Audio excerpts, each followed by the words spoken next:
Afternoon, it's Wednesday the 29th of April 2020, just after 1 o'clock. Welcome to UK Column News. Your host today, Mike Robinson, myself, Brian Gerrish, and we're delighted to be joined by Alex Thomson, bringing us Eastern approaches from the Netherlands.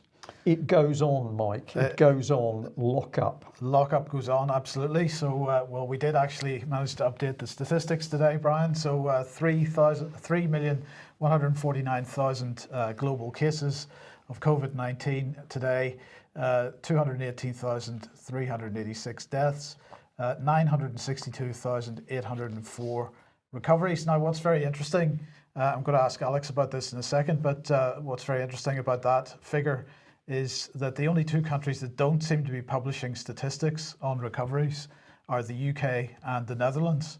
And I'd be interested to see if Alex has any thoughts on why that is. But that leaves 1.9 million global active cases, of which 1.911 are mild and 56,903 are considered serious or critical. So Alex, welcome to the programme. Have you got any indication from Holland why the Netherlands is not publishing recovery statistics yet? I do, in fact, Mike, because it's been in the mainstream press. Several people have been writing to the main titles, broadsheet and online titles, saying, why are we not seeing numbers of recovered people? Because, of course, the Netherlands, being a continental country, has borders with Germany and Belgium. And in those countries, they are publishing such figures, as are other countries further afield. So the response has been given by the RIVM, which is the Dutch government's scientific advisory body. And they've been quite forthright and have said, we don't collate those statistics because it's not in our interest for us to do so, and it doesn't represent a particular priority. We're trying to contain coronavirus. And they go on to say, also, we're not doing the kind of mass testing that South Korea is doing. And by the way, Luxembourg, just down the road from here, has said it's going to be the first country in the world to test all of its people on a supposedly voluntary basis before opening the lockdown. That's been announced just yesterday. But the Dutch have been quite upfront about that. We're not testing because it's not in our interest as officials. That's not our priority. Usually when Dutch officials have such a line, and it's comparable with air safety and other controversial incidents of recent years, I'm talking about the MH17 investigation there. Usually when the Dutch have such a policy, they are reflecting what is actually policy in Britain as well, but just not spoken about in Britain. Interesting. You would have thought that there would be some desire for some good news and to tell people about the number of recoveries, but maybe it isn't possible to underpin a particular narrative if you do that. Well, I think you're absolutely right on that, Mike, and a little bit later we'll be having a look at how the government is getting people to do things. And that directly impacts on whether you give them good news or bad news. Yes. Okay. Well, yesterday the latest Office for National Statistics numbers came out, and so just have a look at the latest situation, which brings us up to week 16, which I think is the 11th of April. And well, it looks pretty disastrous there, Brian, with the ONS statistics of excess mortality showing that really huge levels of excess mortality for week 16. Now, I think what we're going to do here is we'll put a third line on this, a dotted red line in the middle there, which we're going to call COVID-19 deaths, maybe, because it's really pretty difficult to work out exactly what's going on. I've put this line on with a couple of caveats. First of all, what it says on the Office for National Statistics spreadsheet is deaths could possibly be counted in both causes presented. If a death had an underlying respiratory cause and a mention of COVID-19, then it would appear in both counts. So basically, this is about respiratory disease and COVID-19 disease. And so what I've done is I've removed the respiratory disease numbers from that dotted red line. And the reason that I feel justified to do that is because if you look at the numbers of people that died from respiratory disease from week 1 to week 12, before there were any COVID-19 deaths, it was in the range of 1,500 to 2,500 people per week dying of respiratory disease. And then from weeks 13 to 16, when we did start to see people being labelled as COVID-19 deaths, it's still in the 1,500 to 1,700 range. So those people were people that were going to die anyway, as they had been in every week during the year. So, but the big question about this graph that we've got on screen at the moment is this area here if we accept that those are the numbers of COVID-19 attributed deaths, then that red shaded area there represents probably about 50% of the excess mortality since week 14. And that represents people that have died for reasons other than COVID-19, i.e. the lockdown, whatever you want to call it. Now, what has been the cause of that? Well, because people haven't been getting the routine medical treatments, they haven't been getting their cancer treatment, they've also been dying from heart attacks and strokes. They've been scared to go to hospital because of the narrative that's been played out from the government and from the mainstream press. But indeed, on top of that, we have an increasing number of people tweeting things out like this. My aunt died last week. She had cancer for about 3 months and sadly passed away, but on the death certificate, she died of coronavirus. When my cousin told the doctor that this is nonsense, the doctor replied, "We're just following government guidelines." My cousin was so angry. So we've got quite a number of people talking about this type of thing now. But then I want to draw attention to this article here. This is a German laboratory, and they are saying in this article, which is published on the 23rd of April, that according to World Health Organization recommendations, COVID-19 virus tests are now considered positive even if the specific target sequence of the COVID-19 virus is negative and only the more general coronavirus target sequence is positive. So in other words, if somebody has a cold, a common cold, that could give a false positive result because they're not testing for the specific COVID-19 test. So if that's the case, if we've got people being misattributed and we've got the test not being accurate because it's not testing for the correct thing, then if we go back to our graph here, then the question is how many of the dotted line deaths here, the excess mortality, which is attributed to COVID-19, how many of those are actually excess mortality and how many of them are not excess mortality? If we take into account also the fact that the Italian government stated that when they went back and reviewed the situation, only 12% of the people that they had attributed as having died from COVID-19 could actually legitimately be attributed that way, then perhaps the line should look more like this, Brian. And then in that case, it's this red shaded area which is showing the number of deaths as a result of the lockup, as opposed to COVID-19 itself. And I think we've got to keep pushing this point. And the British government has got to start coming up with some answers about the impact of the lockdown itself, as opposed to the disease. Couldn't agree more, Mike. We know that medical people are on this case and are asking why the British government isn't telling the public the truth over these statistics, why the statistics are being manipulated. And I think what's going to come out is a series of simple questions along these lines, which people need to be putting directly to Cabinet Office ministers, but also, of course, to their local MPs. It's the questions which are so powerful. Get your MP to try and answer, because if they use official statistics, ONS statistics, we are also using those statistics, and therefore we can have an open debate to see who is correct. But at the moment, the inference seems to be that the British government is interfering with statistics in order to deceive the public. Alex.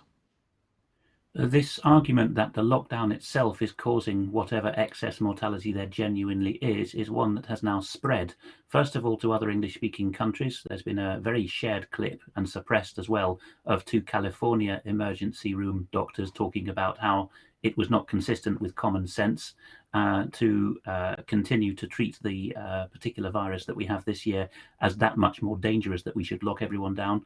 And just in the last couple of days, a very eminent Swiss public health official, Jean-Dominique Michel, that's Michel with no LE on the end if people want to look it up, spoke to a Swiss website, Fusis, and said that the lockdown was a murderous policy.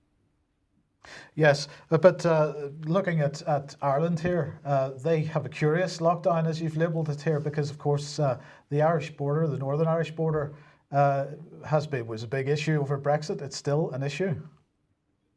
It is a big issue, but what is a really big issue here, it seems, and sorry for those noticing the video lag, there's nothing we can do about that.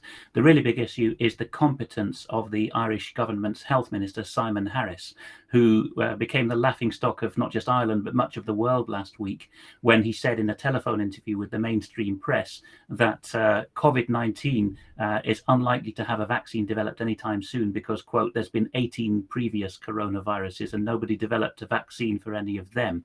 Well, this time he signed into law. We're seeing this is increasingly what's being done, executive orders rather than going through the Parliament, in this case, the Oireachtas in Dublin. And in this case, Mr. Harris's order looked good to him. And then it was discovered that, of course, since the Republic of Ireland shares a land border with Northern Ireland, part of the United Kingdom, people could try visiting their holiday homes or just visiting the Republic from Northern Ireland.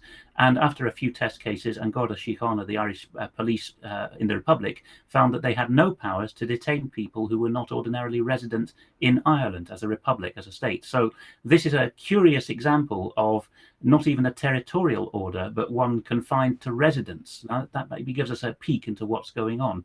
Popping north of the border, we have a different kind of crisis. Now, Northern Ireland, part of the UK, is one of the many jurisdictions that has seen recent creeping and quite wide-ranging reforms to abortion law, often going under the radar of parliamentary legislation and remaining at the level of ministerial orders. In this case, Brandon Lewis, the Conservative government's Northern Ireland secretary, because many of these powers are still controlled by London because of the political gridlock in Northern Ireland since devolution. Mr. Lewis seems to have acted ultra vires beyond his powers in signing the abortion permission hurriedly into law. But what is concerning is that in the first arguments coming from QCs, senior lawyers, that is, as to why it may have been ultra vires, they're not talking about the Constitution, common law or natural law or inalienable rights. They're saying it may have been incompatible with the European Convention on Human Rights, which guarantees safeguards for people if they have questions of conscience in their work. Right, okay, and but moving across then to Europe, what's been going on with lockdown over there? This is the Leids Dagblad, the local paper for the city of Leiden, where the premier Dutch university is. Now, these four posing on the balcony, there's actually 5 of them resident in that student flat, got a heavy fine of several €100 each. It seems that there was a complaint made to Leiden police because they were having, shall we say, some lively student festivities, but it is their own property. And it was a quirk of Dutch law, or again this grey zone of new regulatory territory, that when the police barged in, which they can do with fewer safeguards than normal because of the usual claims, virus crisis, what they did to break up the party and abate the noise was, because they have these powers, the first tool they reached to was to say, you do not form a family, even though you're all registered to this address. You're 5 students. So you're not standing within, outside rather, the 2-meter exclusion zone of each other. You're on the balcony with less than 6 foot space between you. So we're going to fine you all for being in a public place and disregarding the coronavirus social distancing regulations. But this is a bit ridiculous. I mean, social student housing is not renowned for being terribly spacious. And in fact, in the Netherlands in general, it's pretty common for apartments to be pretty small. Very small and pokey, and for the balcony to be the only place of refuge. And I think the big irony about this actually is that the student apartment in question is on Vrijheidslaan, which means Liberty Lane, and the news was published on the King's birthday, which is the Dutch official national holiday, during which, by the way, the King gave a video toast to the nation in lieu of his normal parade and said that the heroes of the nation were not just healthcare workers, but, and then he reeled off all kinds of other people, all public servants, you understand. No one who actually generates money for the state is a national hero. Yes, but in the meantime, in Germany, everybody's required to wear masks. Except that some are not going along with it. In the southern state of Bavaria, which is more liberty-minded than others, there's a real tangle going on within the governing Christian Union party in the state of Bavaria as to the extent of the lockdown and how to alleviate it now that Germany seems to be coming out of it. The big tussle, as we reported with the Beate Bahner case, is that Mrs. Merkel has set federal orders and the individual states have transposed them in such a swinging way that nobody's allowed to do anything. And that's where the unlawfulness has come in, according to lawyers like Mrs. Bahner. Well, in this case, the Bavarian health minister has, as like a lot of the rest of the Western world, suddenly signed into law below the level of legislation again, ministerial orders, that everyone must wear a mask. And so the sign that the butcher in question has put up in the city of Nuremberg is, "We don't intend to be bit part players in the Bavarian health minister's Punch and Judy show. If you really want to see us with masks on, why not pop back at carnival time? Fearful shoppers and those in risk groups had better just stay at home." So there's the risk back where it belongs, with the individual, so that the fear doesn't paralyze the whole of society. And is this something that you're seeing in the Netherlands as well, people taking this upon themselves to make these decisions for themselves?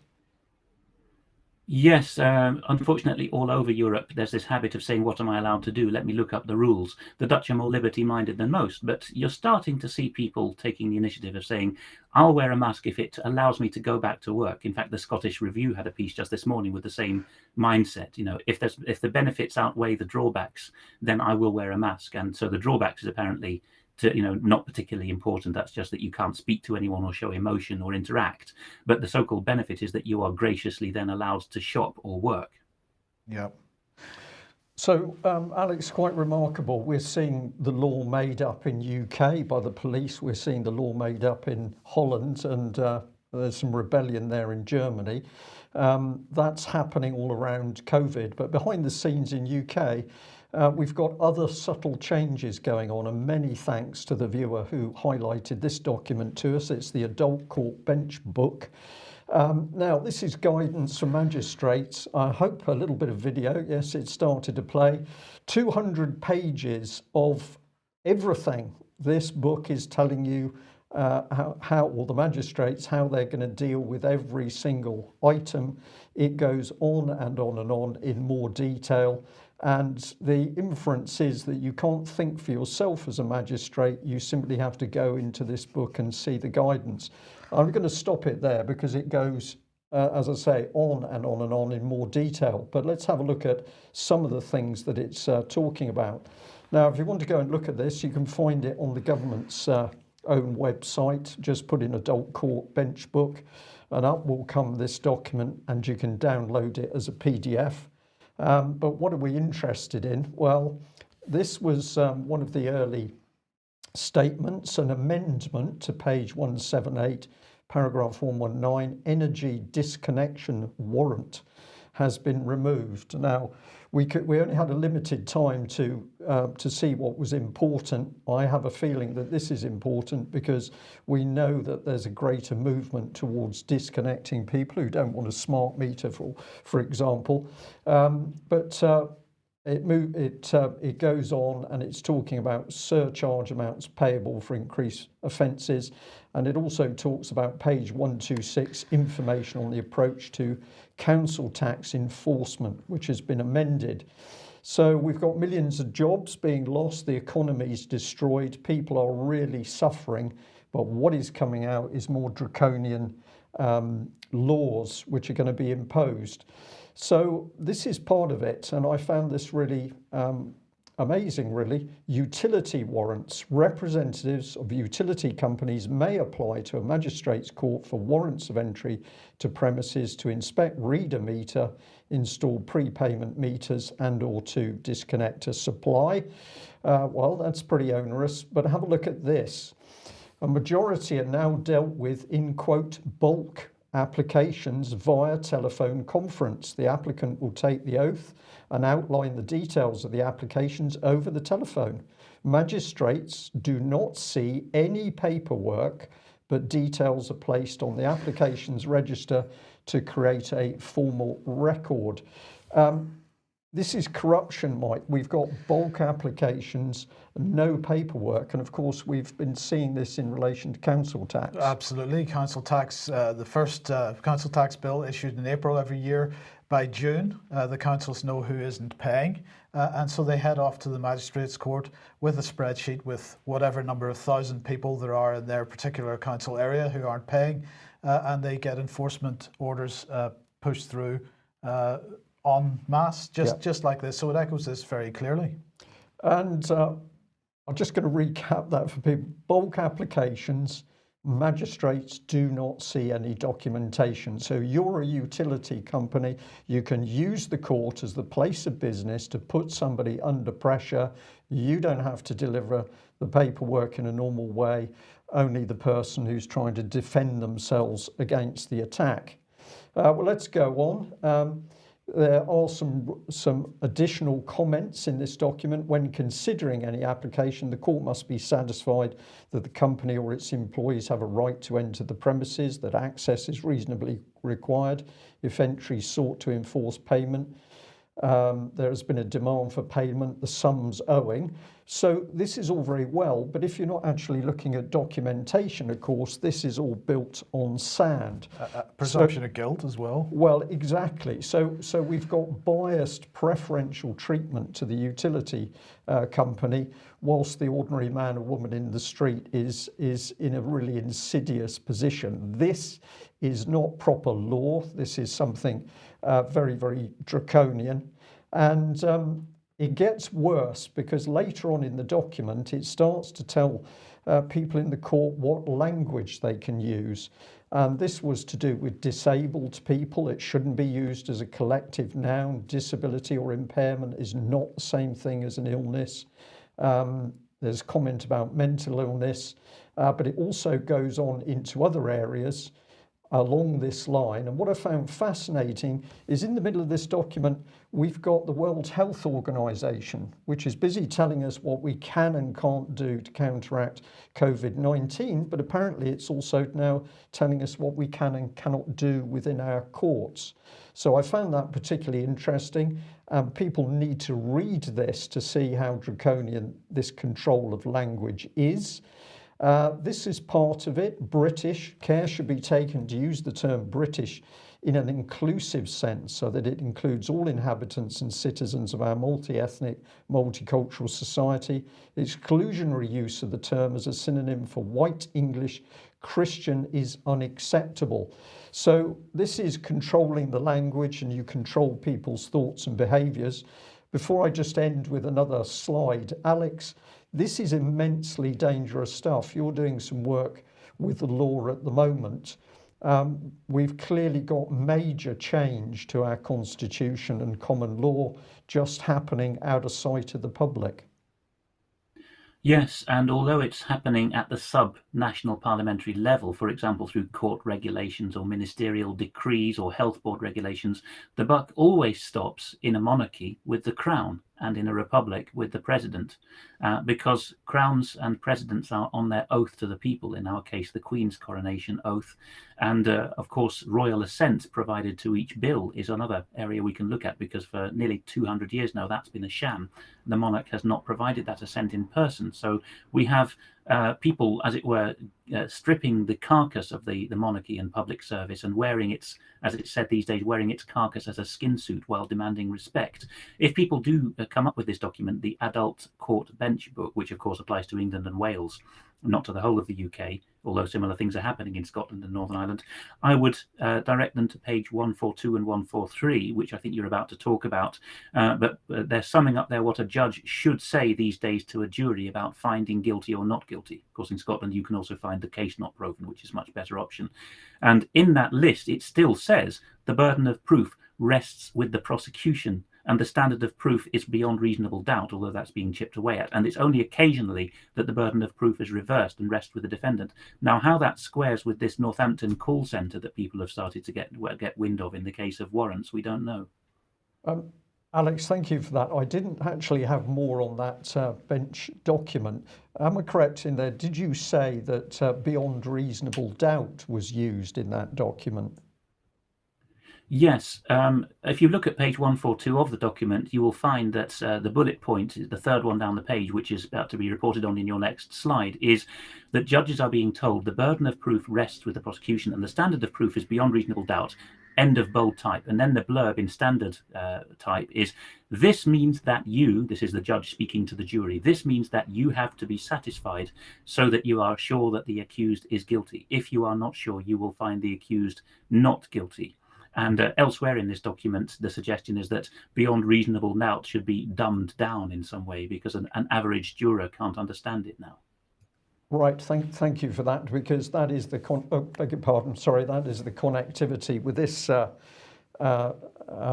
slide where we've got the Times with that headline. Judges are being told that they can't use beyond reasonable doubt because juries basically are not bright enough to understand what those words mean, and the juries have got to be told they're satisfied that they are sure.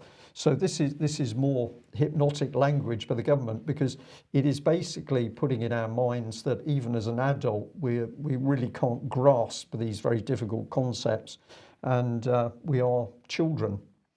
Well, staying with the law then, lots and lots of people forwarding Ben Fellowes' most recent video entitled COVID-19 Control of Disease Act 1984. Now there's some things that are correct in this video and a few things that aren't. One of the first things that he says about it is that that this legislation has changed in some way recently. Well, here is the legislation, Public Health Control of Disease Act 1984, and we can see that there have been a number of amendments in the recent past. So it has changed, but his key point, he was focusing mainly on section 45G, and well, that hasn't actually changed at all. In fact, it is identical to when the Act was originally enacted. But one thing that is of interest, I think, in the light of what Brian has just been showing there, because this particular clause is talking about orders which are made by magistrates, by justices of the peace.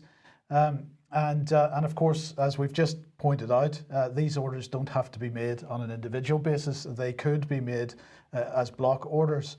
Nonetheless, what this the key point about the legislation having been changed and that there being something new about this isn't correct, because the only change to this, the amendment, is C22, which is where the Coronavirus Act 2020, which was passed just a few weeks ago, does amend a piece of one single clause in this act. And that's the only change that's been. The rest of it has been more or less there as it was since 1984. Now, Ben suggested in his presentation that there was that this act provided for mandatory medication, including vaccination. And I think that's probably a step too far. There's nothing in this legislation that I could find which, in fact, makes that possible. In fact, there's one clause, section 45E, which specifically says regulations under 45B or 45C may not include provision for requiring a person to undergo medical treatment. Medical treatment includes vaccination and other prophylactic treatment. So at least one section of this that is specifically excluded. There's nothing that I can see in this which specifically enables mandatory vaccination, but the thing that or the article that Ben was basing this whole thing from was this one from the British Journal of Medical Practitioners. The right to consent is absolute, and this is the key text that he was highlighting. In order to protect the public from contagious infectious diseases, the Public Health Control of Disease Act 1984 regulates notification of diseases and mandatory treatment of conditions like tuberculosis. The individual's right to consent is severely restricted in two areas. Firstly, information about the patient's diagnosis has to be given to the relevant authorities. The patient should be informed about this step. Section 11 regulates the disclosure of information. It is mandatory for a medical practitioner to disclose personal details of the patient and the diagnosis to the relevant authorities, even if the patient does not agree to this. The list of notifiable diseases ranges from food poisoning and viral hepatitis to tuberculosis, and it does now include, in fact, COVID-19. But the article goes on to say, secondly, patients suffering from communicable diseases can be forced to take their medication by supervised administration or involuntary inpatient treatment. Sections 37 and 38 of the Public Health Control of Disease Act have recently been used to detain a man for inpatient treatment of TB against his will at North Manchester General Hospital. The Act was used to prevent the spread of TB to the wider public by forcing treatment onto an individual who was not compliant. But when we go and look at sections 37 and 38, you can read these for yourself. Actually, there's nothing in those that absolutely those sections do absolutely say that somebody can be detained against their will, taken to a hospital and so on. but there's nothing which specifically allows for mandatory medication as such. So I think there's more work to be done on this, Brian. But you know, I think it was absolutely right. I think Ben did a good job by highlighting this legislation in the first place. I think it's absolutely right that people start actually asking questions about what this does allow and what consent means today in these days. But you know, I'm slightly worried that, you know, people will say, well, this has been legislation since 1984, so we don't need to worry about it. Actually, we do need to worry about it. We need to understand what this legislation means, and we need to be asking our members of Parliament for comment. And we get a sense of where it's going, because of course we're already seeing serious decisions can be made with just one doctor's signature, which of course is a risk. At this point, we just bring in some comment we've had from one of our viewers. A lot of people are picking up on the language being used by the government in talks to the public, media delivery, but also articles published in the media. And they're saying that the language is being very cleverly crafted in order to get over the meaning that the government wants. And we're well aware, of course, that Boris Johnson and his cabinet heavily reliant on information from the Behavioural Insights team. This is the lot of so-called psychological gurus and boffins who are using applied behavioural psychology to get us to do what the government wants without us even knowing it. So let's have a look at comments that have come in from this viewer. They wanted to remain anonymous, and we respect that.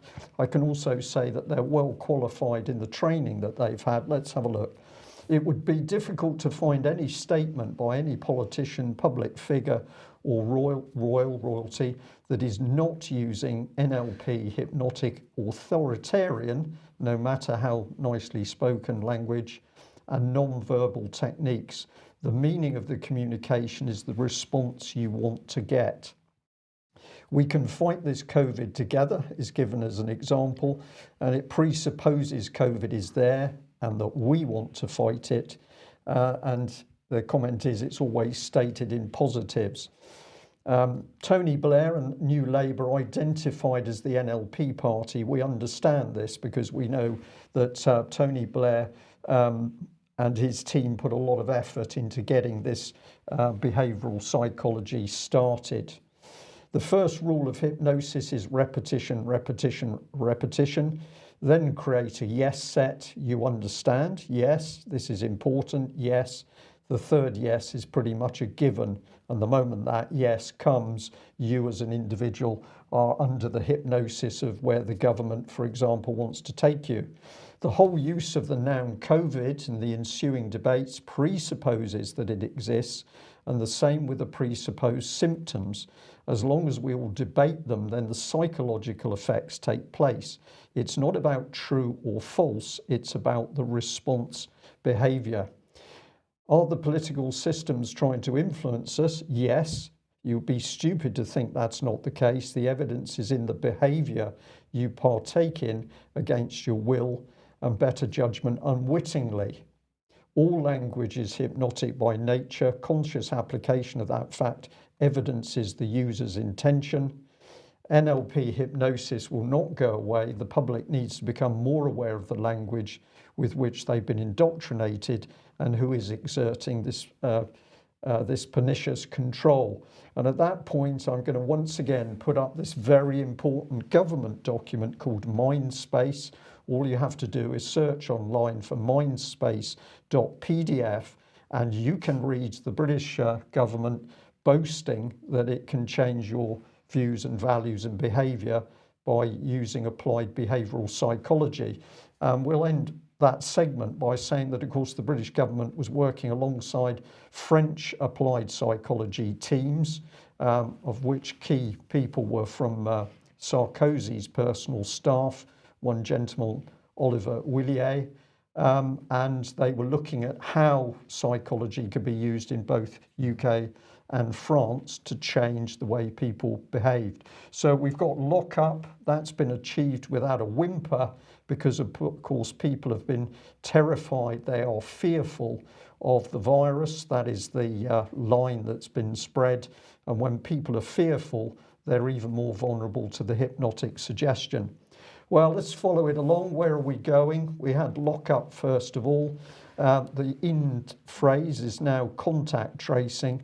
On the left is a tweet, but it shows a documentary from Australia with what's happening about the use of applications. The Australian government very excited because nearly 2 million Australians have been silly enough to sign up to this government tracking system. So they're a few weeks ahead of us on that one? They're a few weeks ahead, but here's Jeremy Hunt from a few days ago, and he says that he's been pressing for concrete action on contact tracing. Notice this phrase, which is now going to be drilled into people's heads. We've had lockdown, which is really lock up, but now we're going to have contact tracing.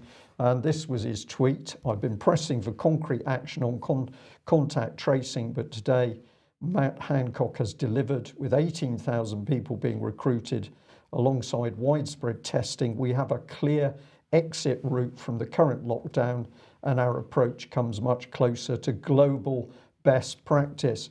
Well, what is the global best practice? That, of course, is the doctrine of Bill Gates, Google, the World Health Organization, and profits from big pharma. But we can see where this is going, which is the government wants us to consent to being tracked and watched by downloading that application ourselves. Absolutely. We'll just say on that the UK government's approach to this is going to be somewhat different. Many people waiting for Google and Apple to implement their contact tracing facilities on their mobile phones, which then applications will be able to tap into. The UK government, the NHS, saying that they will not make use of what Apple and Google are doing. They want direct communication between their app and a centralized server. So there may be some data protection issues there that people would want to be thinking about. And the question is exactly what data will they be collecting and sending off to as much as possible. I would have thought so. Okay, if you like what the UK column does, you'd like to support us, then please head over to ukcolumn.org/community. There are options to help us out there. Brian, there was a slight mistake on Monday's programme with the name of the Italian lady who was reporting to the House of Deputies about the contents of vaccines. Her name was Loretta Bolgan. That's Bolgan. Apologies for that. That was the information that we received from the transcript. The correct name is Loretta Bolgan. I have replied to several people who've asked where they could find the original video, so that's been pushed out. Next week we'll be back on this subject, and we'll give you more details about the amazing things that this lady has identified in vaccines. Quick reminder that AV11 live stream availability, you can get that through the UK Column website. The URL is on the screen there. Do watch that if you possibly can. Yep, and you can tune in there by going to the AV11 website and getting a ticket from that address. An amazing lineup of speakers, and of course the backdrop of the world in lockup is going to make it an extremely interesting event. Well, let's move on with having a look at how events are playing on the minds of so-called mainstream journalists. And this is an article sent to us from the Scottish Herald. The journalist is Neil Mackay. Scotland's handling of schools in lockdown is a national disgrace. This is one of the paragraphs where he says, it seems, however, that the Scottish Government, councils and some parents are failing when it comes to the duty of care society must take to ensure our children get a decent education during this time of pandemic. What he's referring to is that, of course, classrooms are being done over the internet, and he praises teachers for doing their job, being ready to help continue the education of children while they're at home, but this being done over the internet. But shock, horror, some of the children are not present in front of those computers. And where does that go to? Well, let's bring in the next bit. Teachers told me that what needs to be done is this: during lockdown, the class register should be used by local and central government for monitoring attendance just as in normal times. If a child is absent from virtual lessons without reason or repeatedly, then call in the virtual truancy officer. Children cannot be left to stagnate educationally during lockdown. Now, I found this amazingly spooky that a journalist would be inviting the government to come into your home to this extent. I had a look at who he was, and when I pressed the link to see his profile on the Scottish Herald site, I came up with this rather weird blank space. But this is what he's talking about. He's suggesting that it's great to get the state directly into the home with powers of fines or imprisonment for repeated offences, because that's what's actually behind this. The Scottish Herald is struggling a bit itself because they say, please pay us, otherwise we're going to go out of business. This is the gentleman. I did find him, and he's getting an award here. And then I found something extraordinary. I found he'd written this article a while ago: Neil Mackay, Fake News, Hate and Propaganda, How We Brought It All on Ourselves. And I'm going to encourage people to read it, because what he says is very accurate. He's talking about the fact that we have all agreed to have our private data hoovered up by the big corporations, and now it's being used against us. And he said at the end of the article, we could and should go much further though. Is my data not my property? If so, pay me for it. It should be a legal requirement for every digital company to consider me opted out of any exploitation of my personal data unless I say otherwise. And if I do approve the exploitation of my data, there should be an agreed price and an absolute right of oversight by any member of the public to discover what's being done with their data. Democracy depends on it. And yet this man has got such cognitive dissonance. He wants to bring the government into people's homes in order to make sure that children are sat in front of computer screens. Alex, just as a quick comment, this is the reality. We're now seeing what is effectively the psychological breakdown of people because they can't grasp the contrasts that are being thrown at them. I just found this man's reporting extraordinary. If we take the key phrase there, Brian, then very quickly, it's duty of care. Now, that's gone into his psyche because he's a journalist reporting on cases being taken against public bodies. The concept of the duty of care has become fossilized in people's minds. It's a very recent vintage as a term, and it's always used in administrative law, that is the branch of law dealing with how an authority, a public authority like a council or the police, deal with you in a specific situation in which they have you in their care or custody. It's taken a long time to establish that as a principle of government, and no sooner has it been established, and in some constitutions it's been codified as well in administrative law, then what people do, they run away with the term and say, we all have a duty of care to all of us. Well, you have to flip that around and say, if all of us have a general duty of care to all of us, then none of us has a specific duty to anyone in particular. It's generalized beyond any useful frame of reference. And as soon as you start bandying around a term like duty of care, that's when the cognitive dissonance comes in, because it sounds so bland and positive. Who could possibly be against it? But there's hundreds of years of people fighting for liberties behind that statement. Yeah, thank you for that.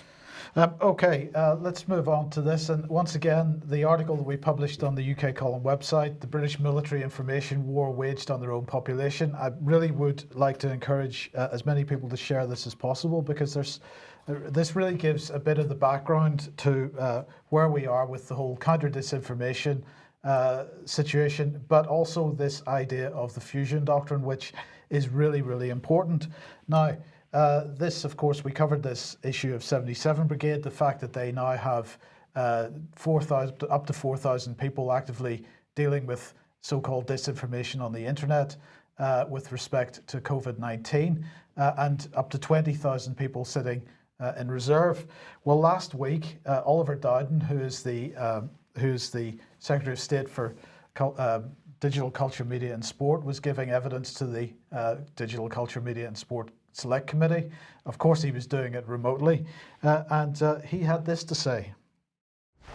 But the point of stepping up the counter-disinformation unit it's a call we took as a government. So because traditionally, I say tradition, it's only been for the past few years, the disinformation cell has been used in respect of democratic events in order to analyze and counter the threat of hostile state interference in democratic events. But we took the view that in respect of this unprecedented public health crisis and the risk of misinformation, we should step it up in respect of this crisis. So, Alex, I wanted to get your thoughts on this, because what he's saying quite clearly there is that up until now, the counter-disinformation teams run by Andy Price through the Foreign and Commonwealth Office, and then more recently in the Cabinet Office with the Rapid Response Unit, have been looking outside the UK at well, they've been naming Russia specifically, this Involved Integrity Initiative and all this kind of thing. They have now shifted the focus of this counter-disinformation effort from externally to internally. And this again reinforces this notion that what's happening is that the British government is effectively running an information war on its own people. And I just wanted to get your thoughts on that whole situation. Well, the earliest reference I have dug up on it, together with David Ellis, is a 1976, if I've got the date right, book, the memoirs of one of the key Enigma code crackers, Gordon Welchman, in a chapter that was suppressed out of the reprint of the book later. And in that chapter that was suppressed, he said that he had been called out of semi-retirement by one of the very big US-based but international intelligence computer outfits, the MITRE Corporation, because, as he hinted, the public in the home country was now the enemy. Then that was kind of suppressed for a long time. Now it comes back. A couple of slides later, we will see that the US military and NATO in general are talking about it, as well as the British military and the British health system and the DCMS ministry and committee of parliament as well that you played. This is extremely similar to the video evidence given by from the office, I think, by the Defence Secretary Ben Wallace last week to the Defence Committee of the House of Commons, in which he likewise talked about the role of the military basically being information management in the so-called coronavirus crisis. So there's something very, very coordinated about this now. It's not residing in one country. It's been going on for decades. And I think Oliver Dowden let slip there that it has gone beyond the bounds of democratic debate, which by definition must mean we've got into something post-democratic. Absolutely. Now let's move on to this. This is a document published by RAND Europe called The Utility of Public Force and Public Understanding in Today's Britain. This was commissioned by the Ministry of Defence, by the Development Concepts and Doctrine Centre at the Ministry of Defence. It's been written by Sir Hugh Strachan, who's from the School of International Relations at St Andrews University, but he is also the Chief of the Defence Staff Strategic Advisory Panel. He serves on that panel and on the Defence Academy Advisory Board, and he's a specialist advisor to the Joint Parliamentary Committee on National Security Strategy. It was also written by Ruth Harris, who's served in the armed forces working on global security issues across Africa, Middle East, missions with the UN, NATO and African Union and so on. So this is who's written it. And I just wanted to run through their findings briefly.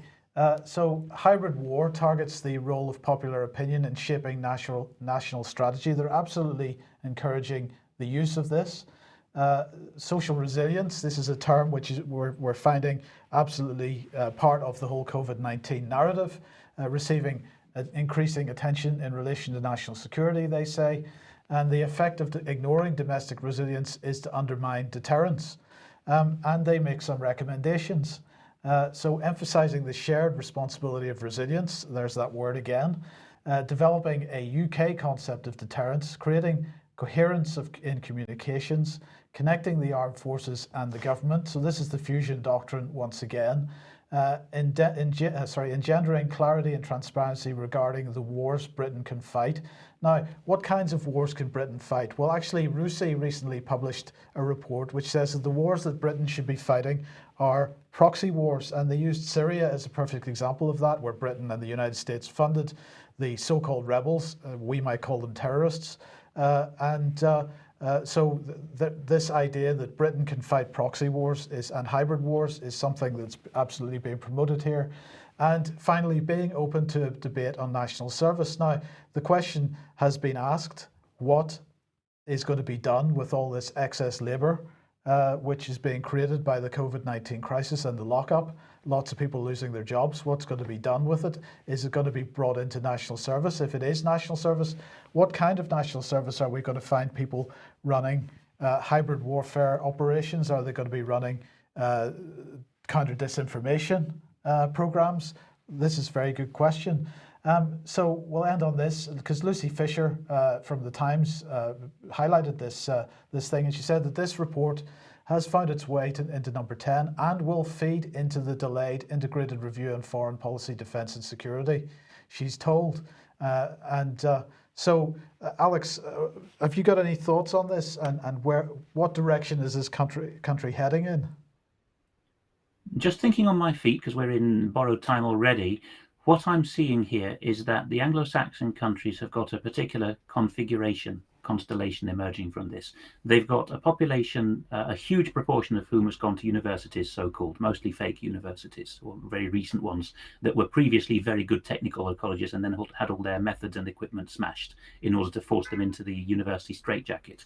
People graduating with fluency of a certain kind of postmodern English, which is what the world needs because English is the global lingua franca. What I'm seeing here is that the role for graduates of a certain mindset from Anglo-American universities is going to be to manage to shape the language and the underlying mindset and perception, as David Icke would call it, for the European continent, so that those lesser nations, as this scheme would see it, then get their boots on and fight wars for us. Yeah, and that brings us very nicely back to the subject of the powerful effect of the use of hypnotic language, and that brings us full circle to the creation of the Behavioural Insights team, which the British government did, and then it unleashed their techniques internally on people working in DEFRA in a £34 million project many years ago. So a lot more to be said on this, but we, the British public, are under attack by our own government that is using applied behavioural psychology to get us to follow along its agenda, and it's taking us in a very dangerous route if we're now seeing the idea of conscription to fight proxy wars. Alex, we'll just end with these last two stories here. First of all, Ukraine, and our old friend Mikhail Saakashvili. Is he really attempting to get back into the Ukraine? Yes, in fact, he's been allowed back because the current president on the right there, Mr. Zelensky, has for, I think, the third time rescinded the revocation and given him back his acquired Ukrainian citizenship, so that this disgraced former Georgian president wanted in Georgia for corruption and various nasty allegations, is now once again no longer stateless, but he's got his Ukrainian citizenship. President Zelensky not only says that he wants to make Mr. Saakashvili his deputy prime minister, which today Interfax Ukraine is reporting that the ruling party will vote for in the National Rada, the parliament, so it's probably a foregone conclusion. But also he's saying that he's very confident that the Donbass war with the separatist regions in the east of the country are going to be resolved under his tenure. So an odd situation. And as always, the key question for the analytical mind is, how did these men get their appointments? Because there has to be someone telling both Saakashvili, you will get yourself elected Georgian president, you will then go to Ukraine and get yourself Odessa, the governorship, and then the prime ministership. And on the other hand, there has to be someone telling Zelensky or whoever is in power before him at the relevant time to do likewise. So, again, it's the Sorosification of Eastern Europe. The only explanation for that is that these men obey orders from the same figure. And at the risk of sounding like a dumb level conspiracy theorist, I'm going to say it is Mr. Soros. At least that's the visible part of it. Well, that's certainly Saakashvili's history. Oh, yeah, absolutely. A Soros man through and through, who went around starting wars and disagreements for the sake of the Soros agenda. Now, what is the international protection racket known as NATO doing? It's fighting a coronavirus war in a different manner. Stars and Stripes, which is going through hard times now because the Pentagon is trying to limit its access. It's kind of very senior and serious but independent military reporting outlet. It's finding itself disfavored now in favor of more or less in-house titles like the Army Times. But Stars and Stripes is reporting that the coronavirus pandemic is leading to a split in the disinformation. So a spike, in the disinformation directed at the US and NATO in Europe, and the quotation I've put at the bottom there has none less than SACEUR, the Supreme Allied Commander Europe, saying that there are malign people on the internet. So that slots into what we were saying a moment ago. And on the right, we see that there's someone saying basically "or shucks" in the Defence One outlet, which is kind of a think tank flavoured outlet. And the young lady writing this says that it's such a shame coronavirus has hit now because military mobility was such a priority and Europe was getting very good at it, and all of a sudden the lockdown comes. But she says there's still all to play for, this lady who works for the Atlantic Council, NATO's think tank, because this year national governments can still reverse all their decisions and put all their money into military mobility, which is getting tanks up to the Russian front, of course. Yes. Okay, well, I think we should leave it there. I think we should. Well, we'll say to all our viewers and listeners, very serious times in UK, but of course worldwide. How can we fight this? We need to get the truth out, and that requires good research, getting facts and data onto the table and asking the questions, because it's the questions that do the damage. So don't sit at home feeling hemmed in, locked up. Get working, get pushing the information out. And if the government's got thousands of people spying on us each second of the day, well, let them do it. That's it from us. Thanks for joining us. Bye-bye. All right.